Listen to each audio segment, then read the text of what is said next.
একটা কথা খুব মনে পড়তেছে, মানুষের জীবনে প্রত্যাশা যত কম, তার জীবনে শান্তি তত বেশি। আপনি দেখেন, আপনি যেখানে থাকেন, 5 তলায় থাকেন আর কুড়ো করে থাকেন, যখন আপনি কুড়ো করে থাকেন তখন 5 তলায় অট্টালিকায় যদি আপনি সারাদিন ক্লান্তি শেষে বা চিন্তা করতেছেন যে তো 5 তলায় থাকে আর আমি কুড়ো করে থাকি, এখন এই ডিপ্রেশন আপনাকে ঘুমাতে দিবে না।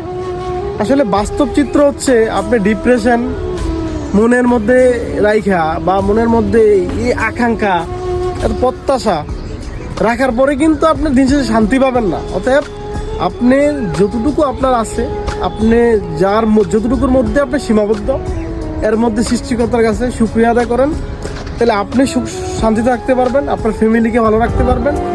দিন শেষে চেষ্টা করে যান, কিন্তু প্রত্যাশা কম রাখেন, তাহলে জীবনে সুখ, নিজের সুখকে নিজেকে উপলব্ধি করতে পারবেন, নিজের লাইফকে ভালো রাখতে পারবেন।